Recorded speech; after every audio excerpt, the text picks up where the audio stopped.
proliferation of lawsuits if people don't like the way it's going and certain things, and where does it Well, end? then the other thing has to go back to the incidental take permit. If the county having control of that, the county loses the ability by putting it out to the vote. There's a legal question of whether or not that would then take away the legal right to have for the incidental take permit on the code. I do want to bring up one thing that I forgot to ask earlier. 30-second response from you guys, or if you don't want to respond at all, it's fine. But if Mr. Gibbert were here, I would ask him this directly.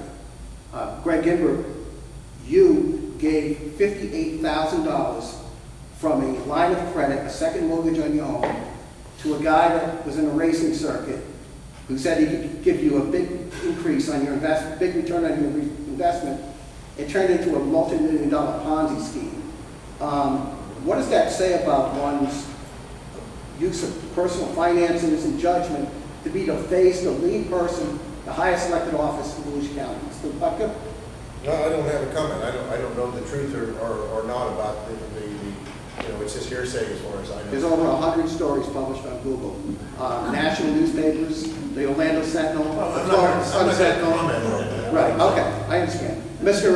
Kelly, your take on it. Judgment in terms of taking that with your own family. People that if they're putting their families in risk for a scheme, Get-rich scheme. a get-rich scheme, then their judgment anyone's judgment needs to be looked at. If you can afford to lose $58,000, and it's okay to do that with your money, that's fine. With the county's money or the city's money or government's money that I'm responsible for, I'm not going to risk that. Jason Davis, quickly. Yeah, that was a little bit of a risk. It's like this, I'm not going to risk my family's well-being in a place for them to live, where then I have to go to a homeless shelter, which we talked about earlier, that doesn't exist. And not be able to afford And not be able to afford a Vote-Tran house. bus. And can't buy a Vote-Tran bus, so it's all rolled All up. right, into- gentlemen, yeah. I wanted to get that out, not to take a cheap shot, but I implored Mr. Gimbert through third parties to please, you're welcome to debate. He only did that, cut me off, because I want to ask him questions of reports like I'm asking you, and it should be noted that he attended our public candidate debates in 2014, every one of them. Now, with that said, closing arguments, I'm going to end with the county chair because he is the incumbent.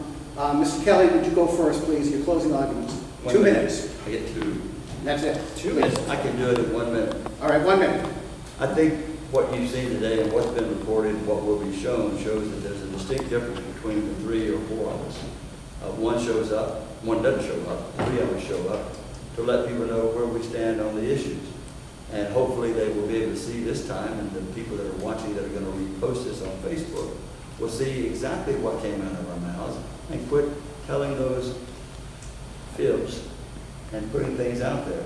Put the truth out there. So then let's decide this election based upon one's ability to provide the leadership necessary to address all the issues that we have. And we have a lot of issues to address. We have a lot of issues to bring consensus to.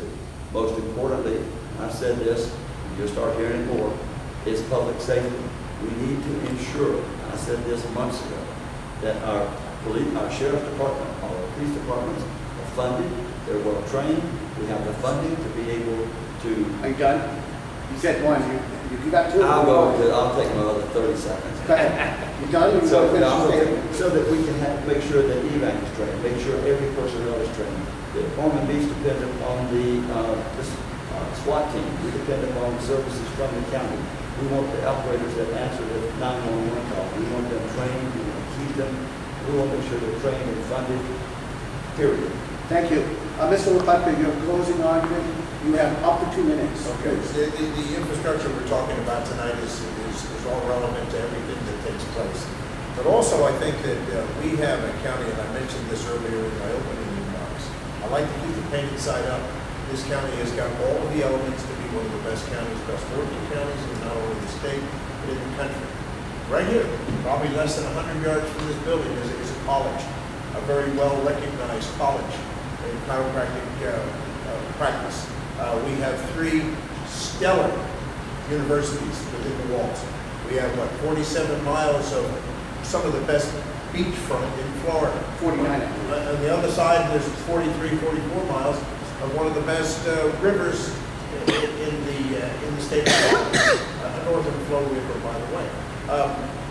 a lot of smart people around here. We're training our kids. We have infrastructure that is superb. So yeah, we're getting into the big game, and we should be. Central Florida is moving very well, and it's also not just a tourist trade. Technology is really starting to drive the business flavor and the money in Central Florida, and we are on that map. We're part of it. So as far as my goal is that we should be at those tables, and we will be at those tables, and I will implore you, vote for Tom Lepecka, August 30th for Volusia County Chair. Thank you very much, Mr. Lepecka. Mr. Davis, your closing argument, up to 2 minutes. Well, yes, there are some stark differences you've seen this evening. Mr. Gibbard, the mayors, and I do not agree on certain items. But let's just talk about what the leadership accomplishments have been over the past 4 years. 4 years ago, when I started as county chair, one of my battle cries was, we're going to be a tax-reducing county. It took us 3 years.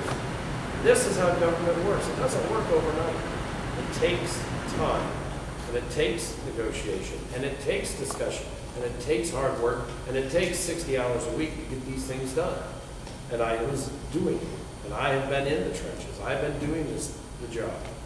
So now we go from 6.3 to 6.1 millage on the Volusia County General Fund. It's not a lot. It's only about $76 million. Gee, it's not a big number, huh?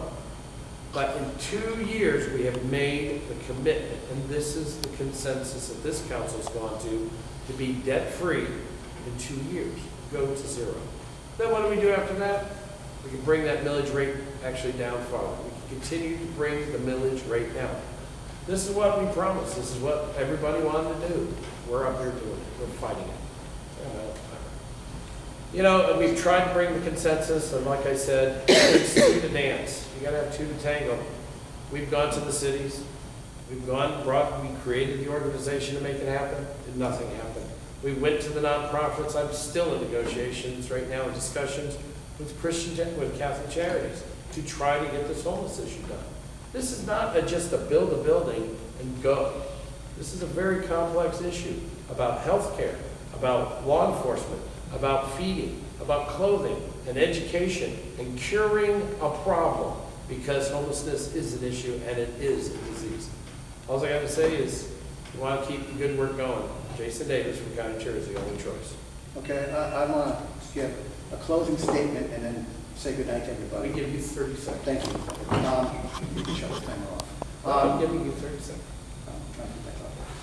I want to say thank you to Chase Tremont, Sarah Jones, Don Burnett, Ted Knopfel, Lance Green, Tom Lepecka, Ed Kelly, and Jason Davis. Because I believe that this kind of forum, a media-style debate, we had about 50 people at the beginning after a hard rain, and we're down to maybe 15 or 20.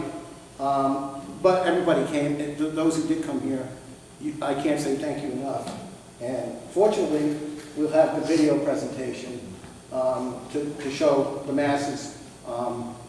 I know that sometimes tonight I made a few mistakes here and there, but with the surgery and everything, my doctor's going to be mad to find out that I'm out here doing this to begin with. But I want to say thank you to everybody. God bless you. And this is the most important thing we can do for the public.